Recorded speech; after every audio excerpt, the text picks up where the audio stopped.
જો અમુક સમઘનના આધારે તમે આવી એક આડી અવડી આકૃતિઓ ઘન બનાવવાની, તે ઘન બનાવ્યા પછી તે ઘનને તમારી બેન્ચીસ ઉપર મૂકી તે જમણી બાજુથી કેવું દેખાય છે, ડાબી બાજુથી તે ઘન કેવો દેખાય છે, આગળની બાજુથી તે ઘન કેવો દેખાય છે, પાછળની બાજુથી તે ઘન કેવો દેખાય છે, તે તમારે એને ફેરવ્યા વગર બેન્ચીસ ઉપર મૂકીને તમારે ઊભા થઈને ફરવાનું છે અને જોવાનું છે.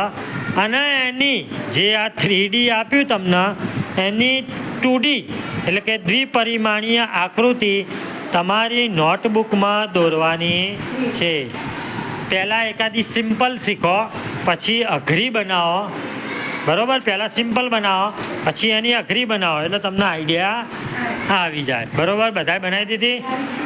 ચલો હવે એને જમણી બાજુથી, ડાબી બાજુથી, ઉપરથી એ રીતે તમારી નોટબુકમાં દોરો. વસ્તુને ફેરવવાની નથી, તમારે ઊભા થઈને ફરવવાનું છે. તમારે એને બેન્ચીસ ઉપર જ મૂકી રાખવાની છે. તમારે ઊભા થઈને આગળ પાછળ કેવું દેખાય છે જોવાનું છે. અને એની દ્વિપરિમાણીય આકૃતિ કેવી બને છે એવું તમારે દોરવાની.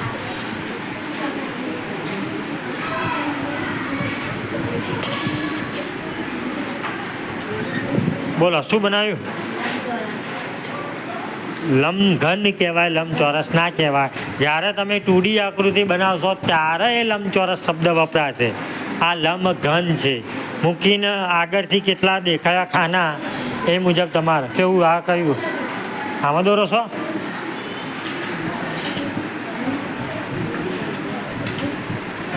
એક વખત મૂકી જ દેવાની છે, ફરાવાની નથી. મૂકી હવે આગળથી આમ નીચેથી જોવાનું. હા, નમીન કે મને કેટલા બ્લોક્સ દેખાય છે ટોટલ અને કેવા દેખાય છે. તમારે ઊભા થઈને ફરવાનું છે, યાદ રાખો. એને કશું નહીં કરવાનું. એકદમ નીચા થઈને તમે જોઈ શકો છો. હા, કેવા દેખાય છે, કેટલા બ્લોક્સ દેખાય છે. 1 2 3 4. સરસ. કેવા? એકદમ સીધા, ઊંચા નીચા કેવા? સરસ. એ 4 તમે દોરશો તો કઈ આકૃતિ બની જશે અંદર? 4 દોરશો તો કેવી આકૃતિ બનશે? ઊભી કે આડી? આ તમે કઈ રીતે જોઈ રહ્યા છો? આગળથી જુઓ છો તો આડા બનશે કે ઊભા બનશે? હા, આડા. હા, અને આડા 4 દોરો પછી હું તમને કહું કે પછી એ શું બન્યું. એકદમ નીચું નમીન મેઘલ. હા, એકદમ ના દેખાય તો આને સાઈડમાં અહીંયા મૂકીને આમ નીચે ઉતરો. નીચે ઉતરીને જુઓ. હા, કેવી દેખાય, કેટલા ચોરસ દેખાયા એ. હા, એવા દોરો. અને ક્યાં ક્યાં દેખાયા, કોની ઉપર એક દેખાયું, કોની ઉપર ના દેખાયું, એ રીતે દોરો. હવે પછી હું ચેક કરું. નીચે નમીન જોવાનું. હા, આગળની સાઈડથી, પાછળની સાઈડથી એકદમ.